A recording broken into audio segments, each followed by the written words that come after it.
Romania is a large country on the edge of Eastern Europe, which remains little known.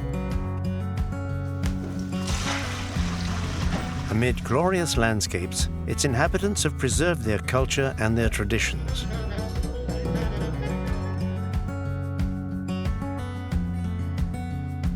From its architectural heritage to its national parks, Romania, a Latin country, is full of surprises.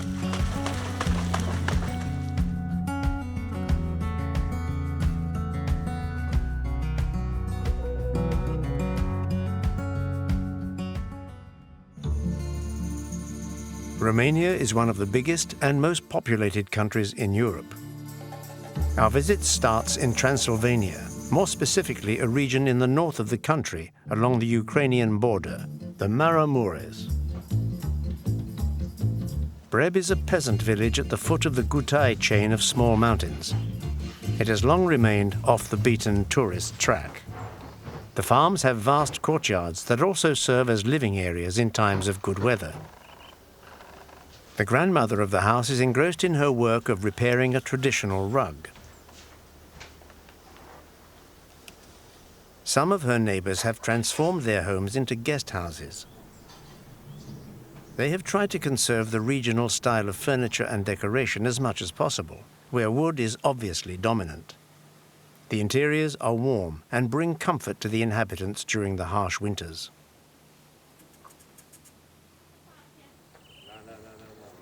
The significant use of wood in building compels the farmers to carefully maintain their outbuildings.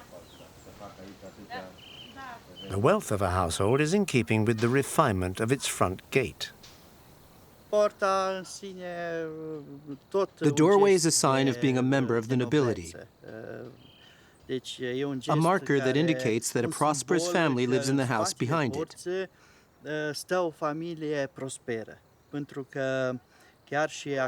Whether it's in the past or now, a door like this is expensive to make.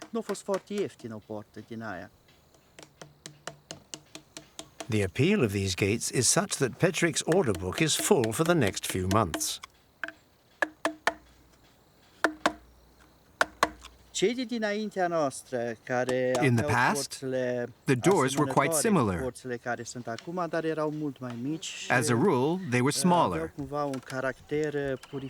and they had a purifying aspect. They bore Christian symbols. There was a cross on every door, and references to Christ. The price of these gates does not seem to put buyers off. They can cost more than several tens of thousands of euros, depending on how ornate they are.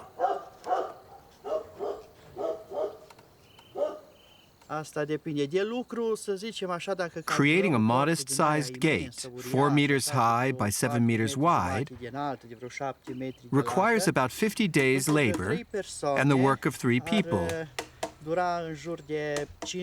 Everything is made by hand.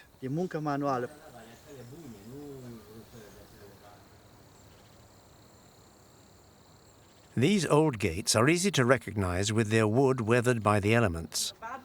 This one leads to woolworker Maria's home.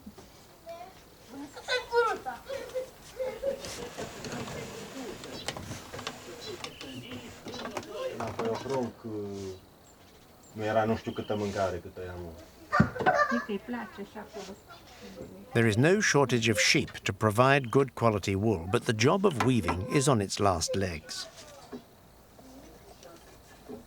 It takes 2 days to make a rug. Some women can do it in less than that. But I struggle now. My back hurts. I'm an old woman. I'm nearly 80. These blankets are more frequently used for decorative purposes.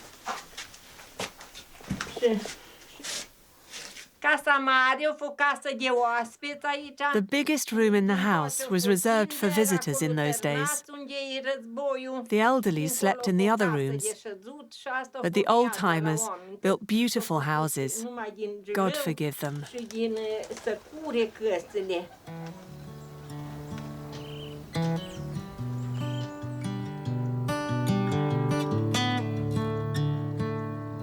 Cereals are grown on the local hills, but mainly animal feed. In July, entire families are mobilized. Paul Lons is very active.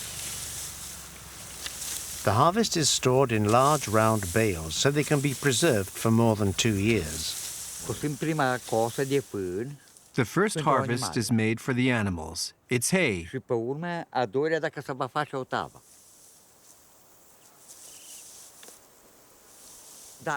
If the regrowth is good, we can get a second harvest. It's normally a mixture of clover and grass. With the high temperatures we've been having, we don't know. Let God do as He will.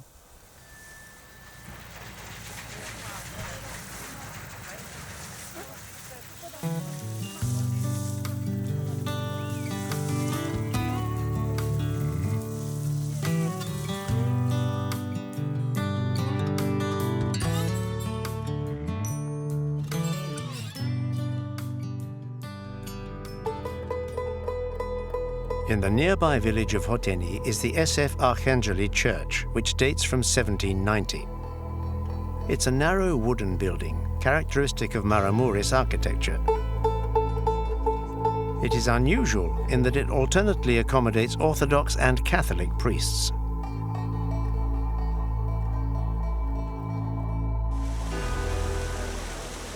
The proximity of the Carpathian range and the altitude bring harsh winters. Therefore, woolworking is prominent in the Maramureș. Wool is processed in every imaginable way here, particularly boiled and carded wool. The premises are rudimentary but have lasted through the ages. First, Juja boils the wool before beating it with these wooden blocks for a good hour. The mechanism works thanks to a watermill adjoining the house. Juja is making felt rugs.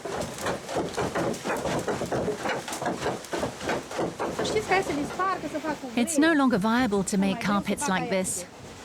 It takes a long time and it's difficult. Before long it will all disappear.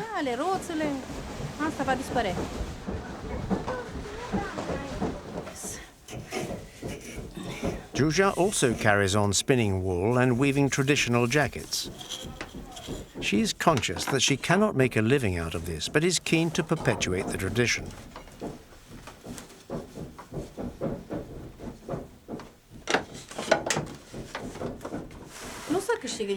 We're not going to make a living out of this. Some do, but I mainly do it for our children and grandchildren. As for me, I can't do without these warm jackets when it gets really cold in winter.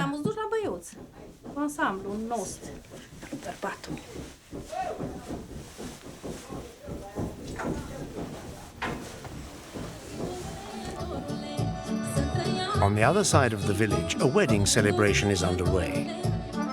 They are waiting for the groom to fetch his intended from her parents' home to take her to the church. Family and friends wait patiently in the street before walking through the village as a cortege.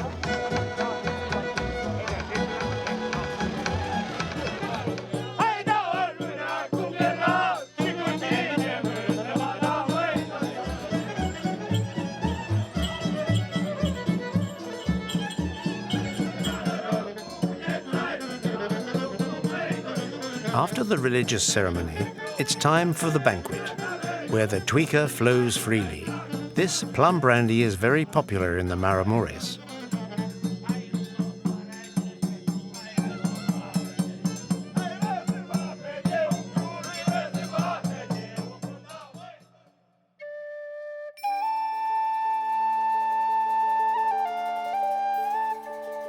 Transylvanian icons on glass have an unusual history.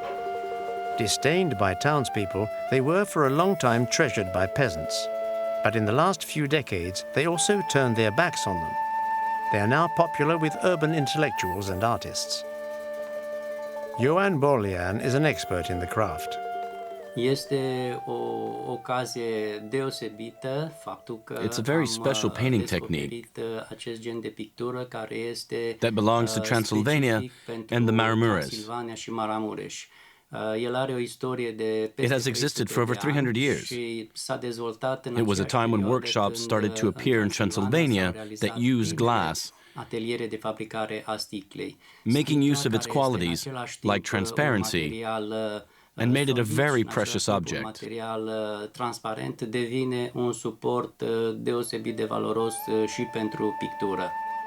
The work is done in a mirror style, meaning it is painted on the inside of the glass. This means the painting is protected without needing to be varnished. The last step involves filling in the areas that have not been painted in color with gold leaf. Usually, these are placed above the characters' heads, creating the effect of a halo.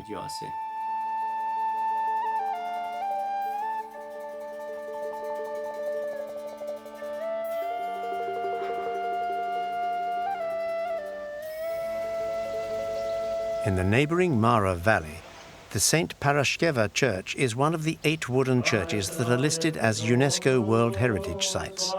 Built in 1770, it's used for Roman Orthodox worship.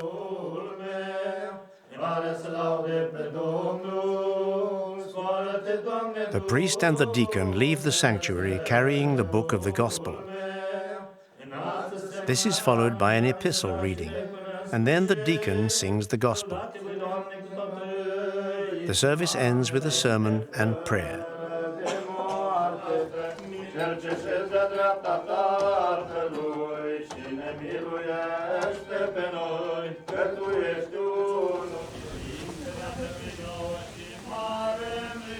Because the church is too small, Sunday Mass takes place outside.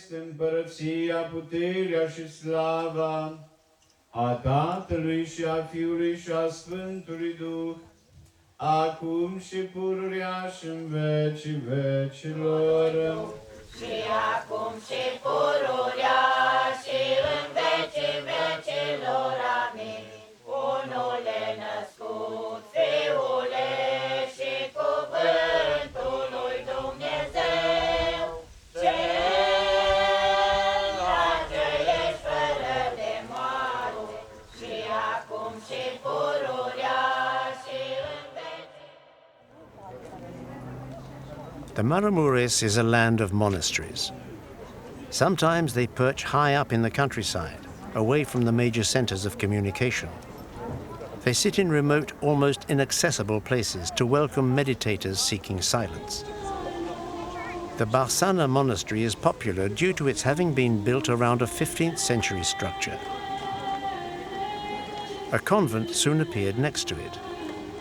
The whole site has been recently restored.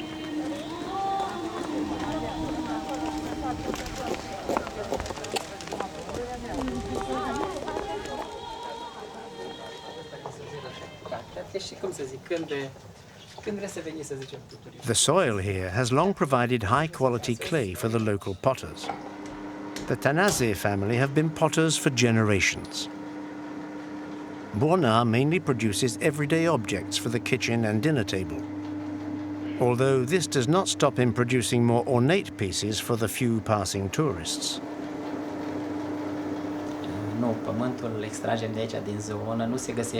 We go to collect the clay nearby. There aren't many areas in Romania with such good quality clay. These days, we have to dig down 10 meters to find thick, oily soil of the right quality for making red, yellow, or black pottery.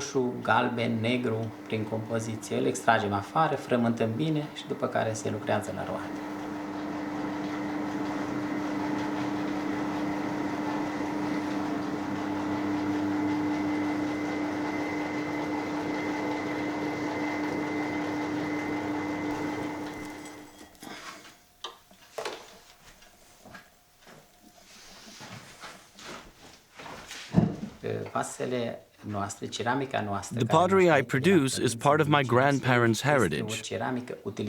These objects are used for milk and water, but also food. When these are used to prepare food, they give the food a particular taste.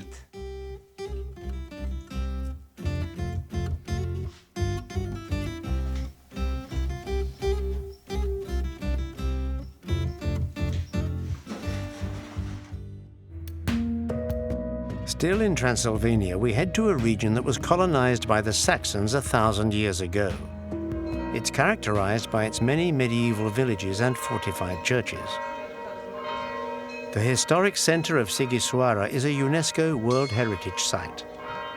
The old town was founded by merchants and artisans from Germany, the Transylvanian Saxons. The old main entrance to the fortified town, the clock tower, dates from the 13th and 14th centuries. Its bell tower features a mechanism with wooden figurines, some of which come alive at certain times of the day. The citadel has preserved these 9 towers. Erected between the 14th and 16th centuries, they were designed to protect against raids by the Turks.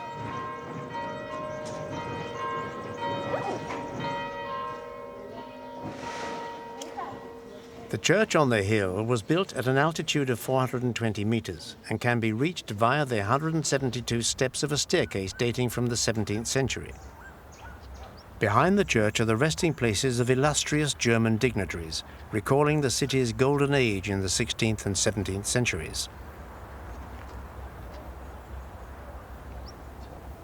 This is where the writer Bram Stoker found the inspiration for one of literature's most terrifying characters, Count Dracula. The story of the famous vampire was inspired by a Vlachian prince known by the evocative name of Vlad III the Impaler. He was the son of Vlad II Dracul, meaning dragon, hence his name Draculea, son of the dragon. Ever since, the home where Vlad III was born has been the object of much attention. But while he may have been a cruel prince, he was in no way a vampire. In the 12th century, the Hungarian king Géza II invited the Western German Saxons to settle in the region. In the 15th and 16th centuries, the towns and churches were protected from repeated Turkish attacks by thick ramparts. Of all these 7 medieval cities, or Siebenbürgen, Beertan is certainly the most typical. It is the only fortified church in the region where services are still celebrated regularly.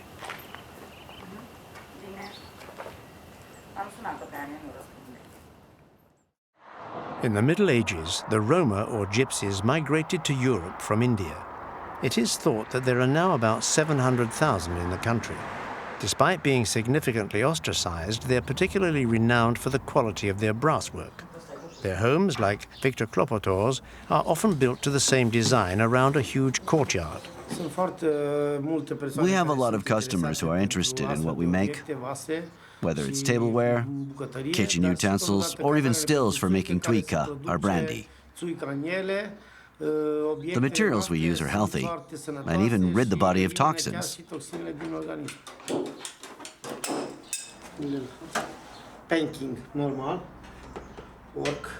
This know-how is transmitted from generation to generation. Victor's son, who has the same name as him, is already very involved.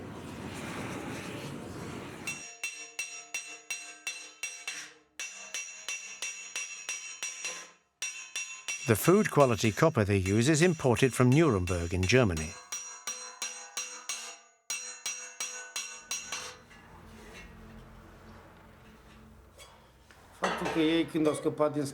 When our people escaped slavery many years ago, that's what they did best. And that's also what allowed them to survive.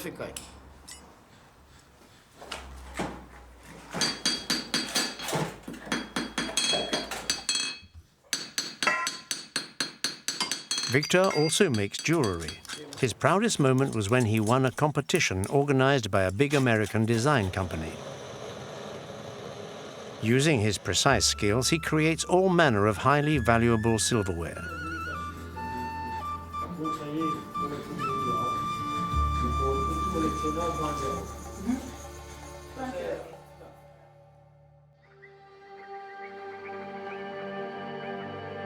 Viskri is a remote village on the road between Sighisoara and Brașov. Despite being hard to reach, it is worth making the detour, as it's home to one of the most spectacular fortified churches in Transylvania. The construction of the church lasted from the 13th to the 16th century. Its upkeep, along with the renovation of many of the houses in the village, has been financed by the Mihai Eminescu Trust, largely supported by King Charles III of England when he was still Prince of Wales.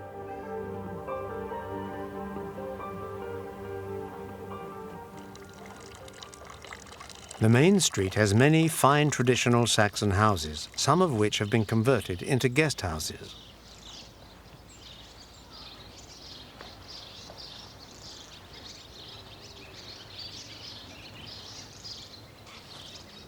Everyday life here is still rustic. Amusingly, the livestock that has spent the day in the nearby fields is brought back to the entrance to the village every evening. Each animal then makes its own way home to its farm.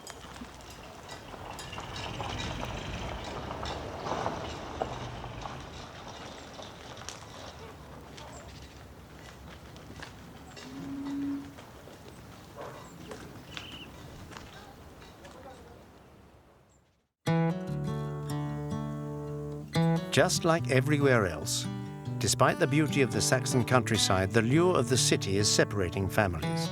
When youngsters leave the rural world, farmers find themselves short-handed. Land which was once handed down from father to son can, if not used for a while, be taken over by others, or even end up in the hands of developers. One of the solutions is to plant the bare minimum and requisition the whole family at harvest time. In Poiana Mazului, the Nicoloiu family still owns a few livestock. This is feed for the animals, the cows and horses. We also have a few sheep.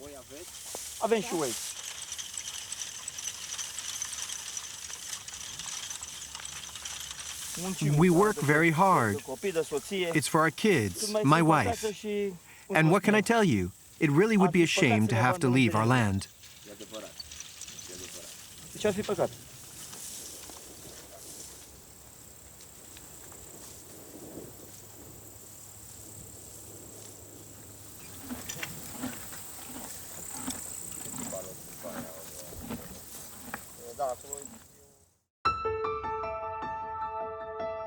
The Sambata de Sus monastery in the Brașov district was founded in 1696 at the behest of Prince Valachi Constantin Brankovan.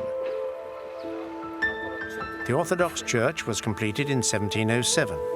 At the time, it was a powerful political statement to build such a monastery so close to Saxon country with its many Catholic and Protestant churches.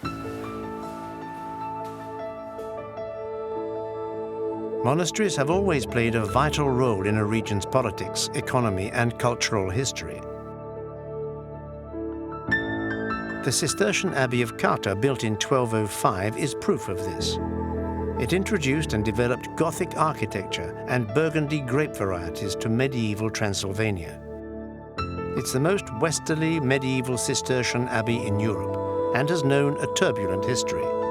In 1474, the King of Hungary even ordered it to be abandoned following a number of Ottoman invasions.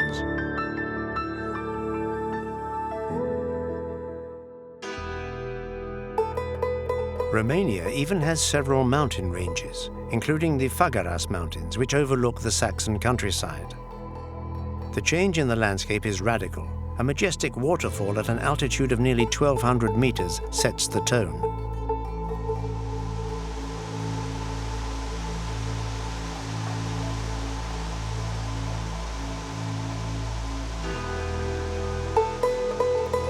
These peaks can be reached by taking the Transfăgărășan, the highest tarmacked road in the country.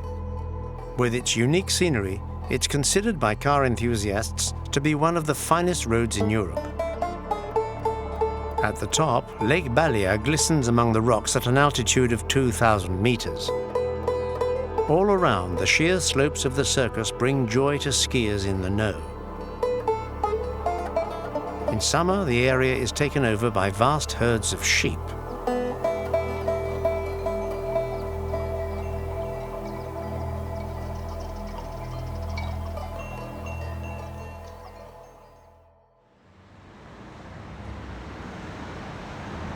Marking the southern edge of Transylvania, Brașov, nestled against Mount Tampa, is, despite its size, a mountain town.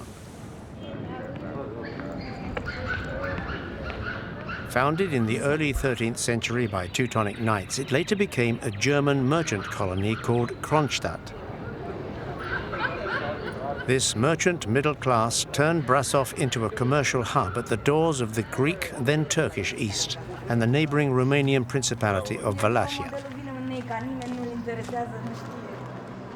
Its most popular monument is the Black Church, the walls of which were simply blackened by a terrible fire in 1689.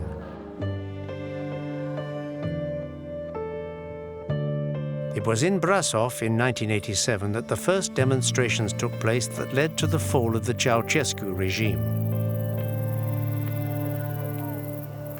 Winter is a fine time to enjoy the beautiful Poiana Brașov ski resort, or to enjoy a walk in the Piatra Craiului or Prince's Stone National Park.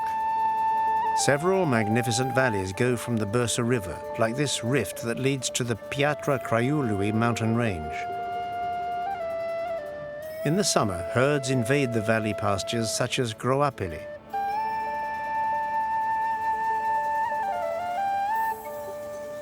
A group of families owns these 700 animals who enjoy the fresh grass between late May and mid-September.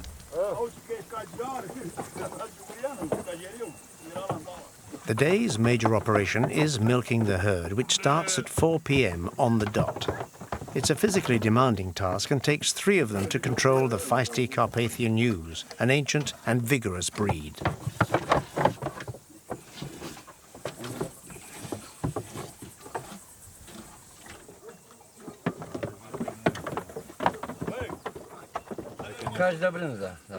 We use the milk to make cheese. As you can see, we milk them by hand. We have problems with wolves and bears here. The shepherds have many dogs who can smell any unwelcome guests from a great distance. This summer, bears have been a particular threat.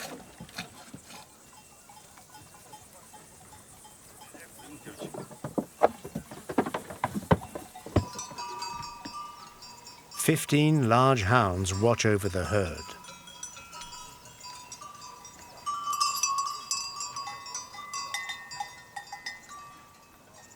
A few kilometers away, Vasile Daniel Galan and his employees are also busy milking their herd, which enjoys the pasture throughout the whole summer.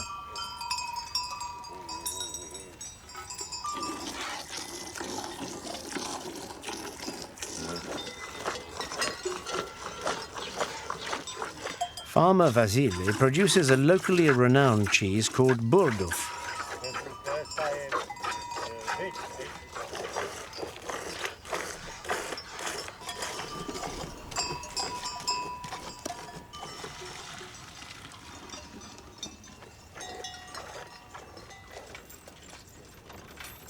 The small group is soon joined by a cart from the sheep farm. The driver has spent an hour getting through the forest and will take the milk to the dairy to be made into cheese.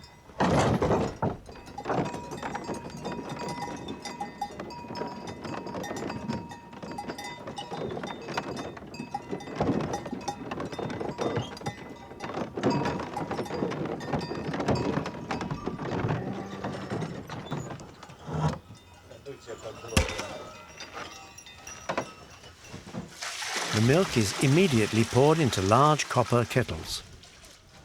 Vasile Daniel Galan blends the ewe's milk with the cow's milk.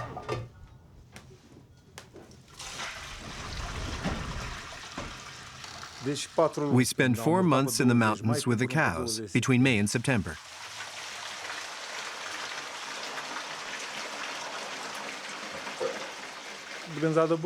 Bordeaux is an excellent cheese. The tradition of mixing ewe's milk with cow's milk is very old. What we're doing is perpetuating the tradition. The cheese is made by cutting the dough made with the curdled milk into small pieces, then salting and kneading it. The mixture is then put into a case made of pine bark that the shepherds can take into the mountains with them.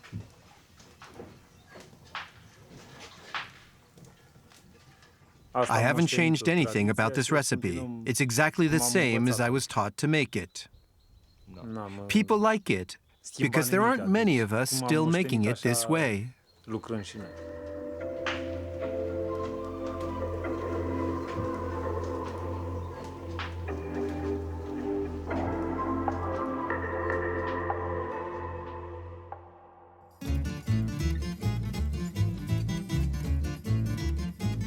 All over the Piatra Craiului hills, nature reveals its best side with picture postcard scenery. The village of Fundata, on top of its aesthetic qualities, lives on agriculture.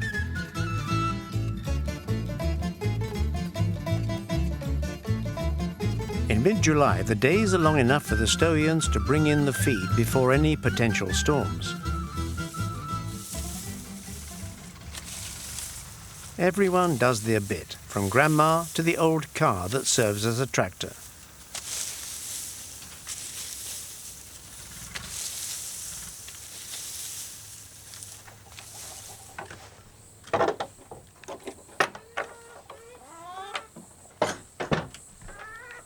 Mama Tika, as she is known, has just a cow and a calf. The milk is enough for the family's needs, as are the eggs from the nearby hen coop.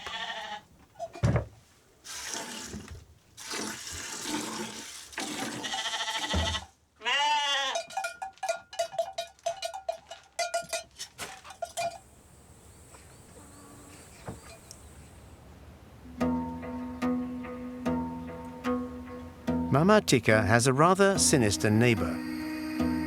Bran Castle stands a little further down the valley. Built between 1377 and 1388 by the Brașov Saxons, it's a fine specimen. Vlad Tepes, the son of Prince Dracula, probably only spent a few nights here. But marketing and myth have done the rest and given it the name of Castle Dracula. One thing is certain.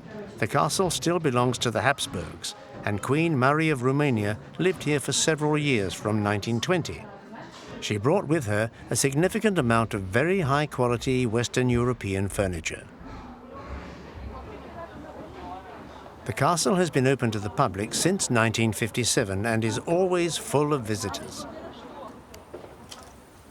At the foot of the castle, Gabriela Clinciu perpetuates a tradition that requires a great deal of precision. She turns eggshells into works of art inspired by regional iconography.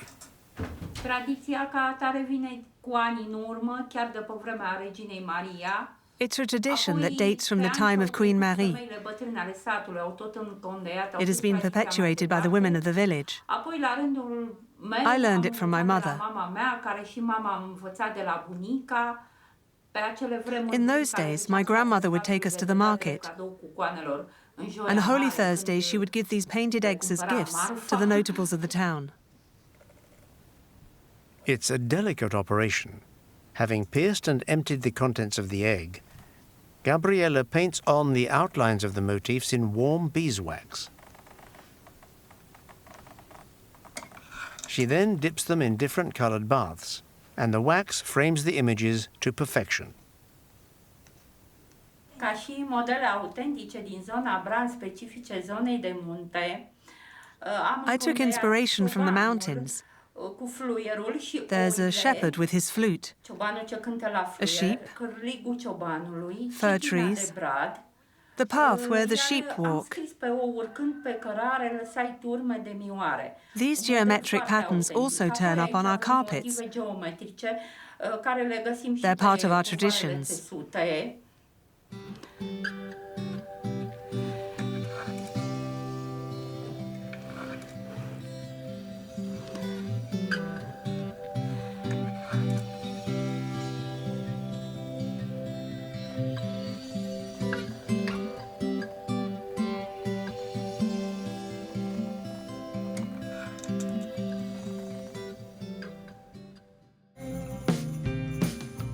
The landscape as we head further south is less hilly.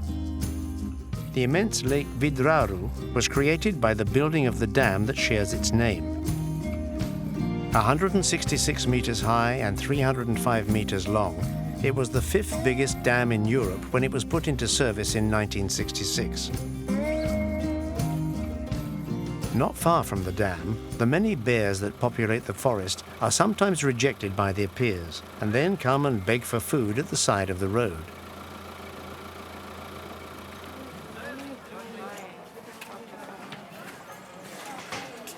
When you think of the Orthodox Church, you often call to mind richly colored ornaments and icons.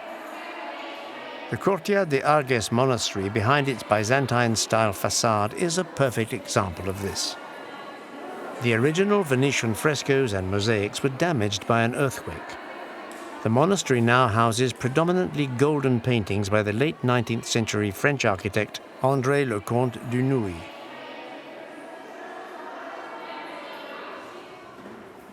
From the 16th century, the monastery was also the necropolis of the first kings and queens of Romania, making it particularly significant in this region.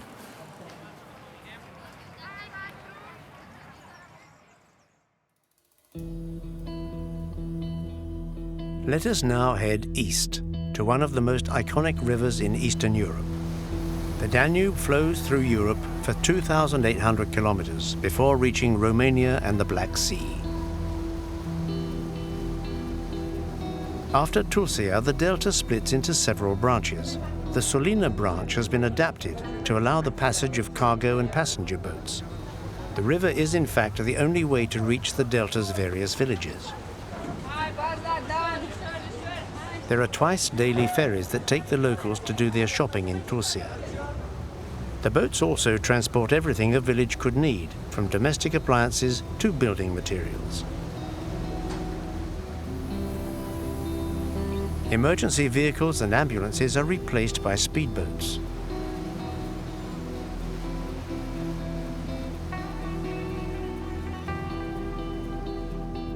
It takes 3 hours to reach Crișan. The village lies in the heart of the delta, stretching along 3 kilometers of the riverbanks. Agriculture and livestock are the main means of living.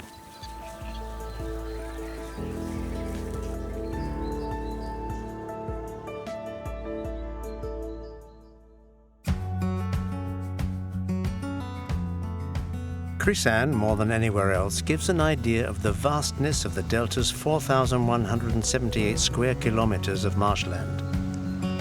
Constantly evolving and dotted with floating islets of rushes and sandbanks, it is a genuine labyrinth of small canals.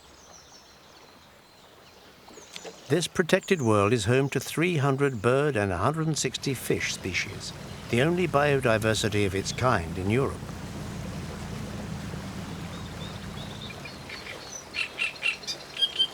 Petre is a wildlife photographer. He has roamed the delta for over 20 years and knows every nook and cranny.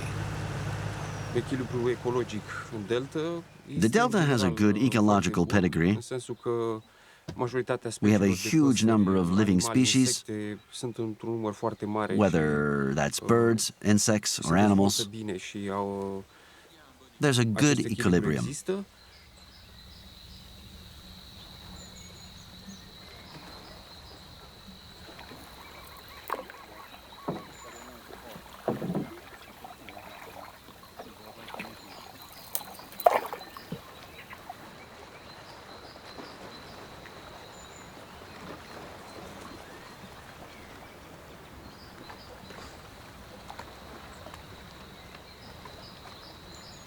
On the bank opposite the village, pelicans are the lords of the manor, or at least they're the most visible.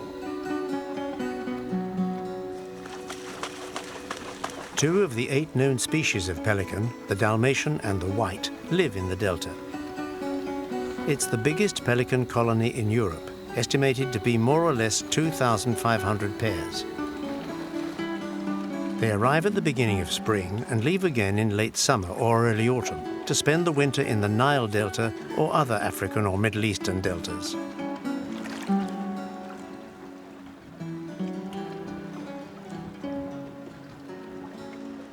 Pelicans have a collective and cooperative way of feeding. In the shallows, the birds form compact groups composed of fishers and beaters. The fisher pelicans stand in a semicircle and move forward progressively, while the beaters frighten the fish, pushing them towards the fishers.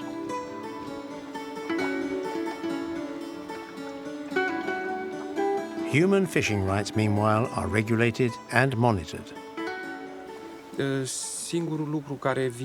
The only problem I can see disturbing this equilibrium is the shortage of water. The water level has been very low in the last few years. But in spring, it should be high enough to flood the plains that are a refuge ideal for the fish's reproduction.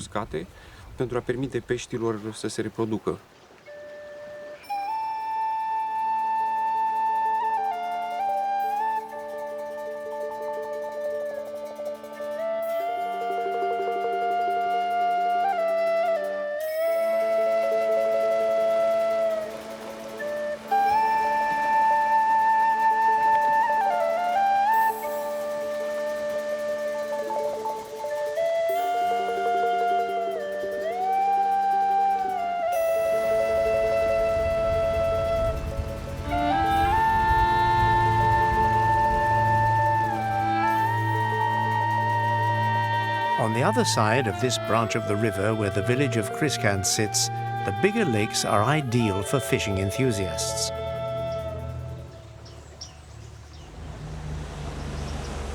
Cristi Burlacu is a professional fisherman on Lake Jacob. In this late spring, he comes to gather the nets he laid the night before. It really is a glorious day.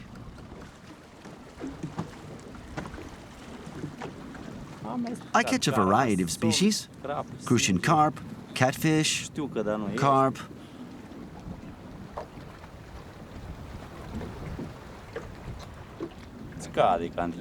The amount of fish we catch is declining.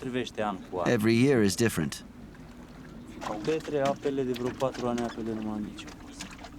The water level has been low for the last 4 years, and the fish struggle to reproduce.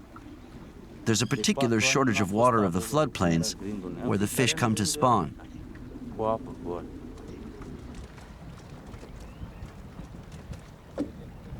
Despite the light, fresh breeze, the temperature is perfectly acceptable. If he were here in winter, he might have to break the ice to release the captive fish.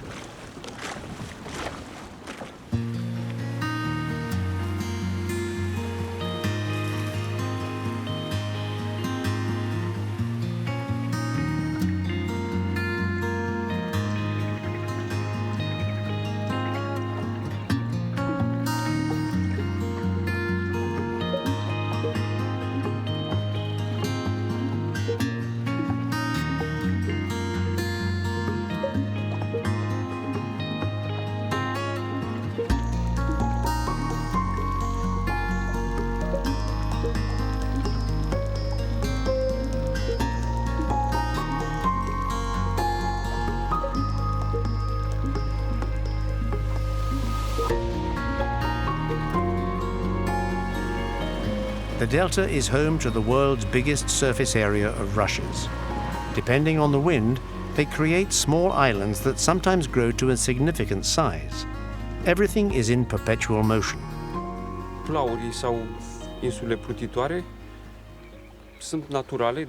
These floating islands are created naturally. The roots of the rushes are about 70 centimeters long and quite resilient. You can walk on them. When it gets very windy, parts of the islands get detached and move around with the currents and the wind.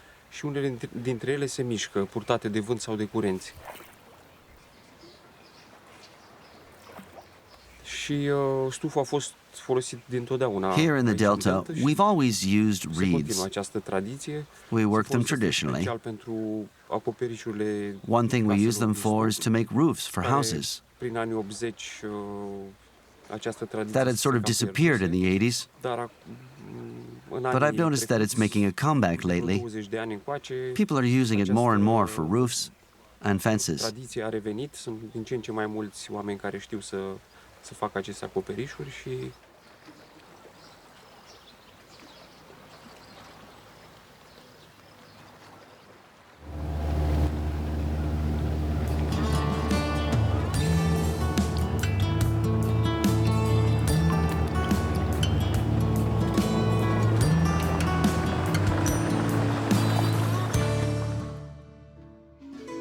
Halfway to the Black Sea, the village of Letea has something of a lunar appearance. Nowadays, horses share the place with the few remaining inhabitants. While there were over 1,000 of them in the 1930s, there are currently an estimated 300 or fewer inhabitants. Alexandrina remembers this lively period. There used to be lots of people here, like in Sulina or Torcea. Most of them died, and also a lot of them moved away. Technological progress and the deserting of the villages has caused many peasants to abandon their horses in the delta. And it is not unusual to see wild herds. These horses have set up home in a deserted house.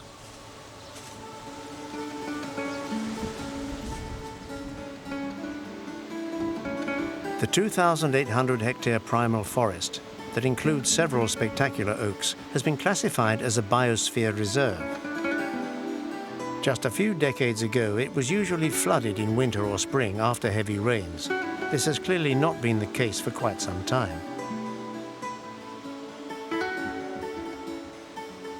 The forest is home to around 50 wild horses that come to drink from the watering holes in the evening, away from prying eyes.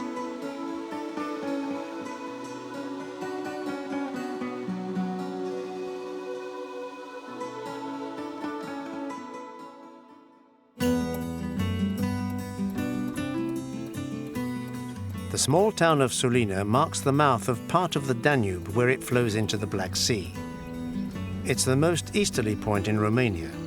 The Turks gave it the name Black Sea as a reference to the 4 cardinal points that they described in colors. Kara, or black, means the north. On the beach, efforts are underway to try to save a native plant species, Convolvulus persicus, which develops from a rhizome. The Danube Delta is the 3rd best site in the world for finding as many different species, both plants and animals.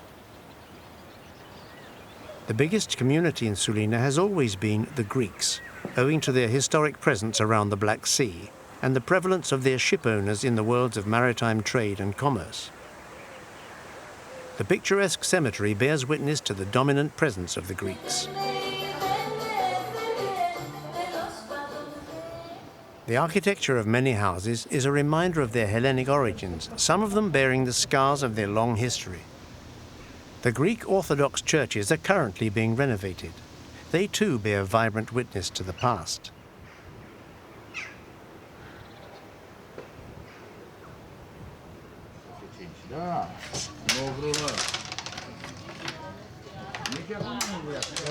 Life here moves to the rhythm of the cargo ships and passenger ferries. The quaysides are very peaceful for a great part of the day.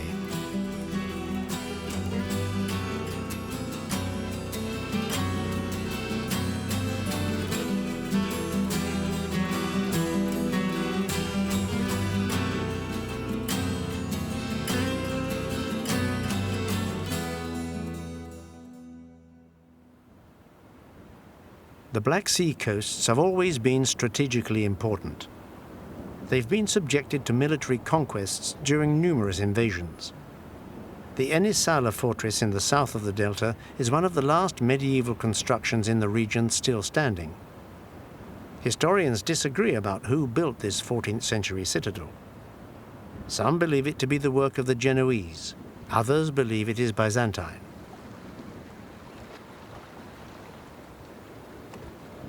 Further south and far older, Histria bears witness to the presence of a Greek colony that was here in the 7th century BCE. Sailors from the powerful city of Milet founded a commercial hub and fortified town that for many years dominated the economy of the northeast of the Black Sea.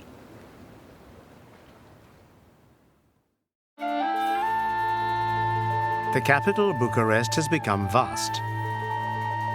The vestiges of communism here are confronted with unbridled capitalism. The second biggest administrative building after the Pentagon, the Palace of Parliament is a sadly famous Ceausescu creation. Built in 1984, it was never completed. It has 12 stories and 8 underground levels, along with 1,100 rooms across 365,000 square meters. World War II bombings, successive earthquakes, and the 1989 revolution have caused much destruction to Bucharest's historic heritage. Nevertheless, the city still has many fine restored monuments, like the University Library or the Romanian Athenaeum Concert Hall.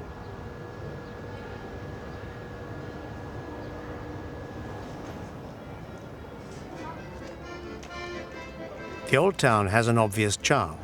Orthodox churches stand side by side with trendy bars, and some palaces have become restaurants. Such as this fonduc, or caravanserai, which once welcomed travelers. The ground floor was for horses and camels, and the upper floor had rooms.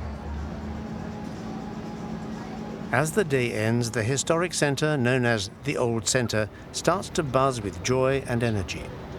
The heart of the capital seduces its 2 million inhabitants, as well as passing visitors. Luxury brands, fashionable bars, and hip restaurants sit side by side in this trendy district. Romanians have managed to benefit from the post-communist era without erasing traces of the past. In this corner of Eastern Europe, the attraction of the future and the survival of tradition coexist harmoniously and give rise to a new hope.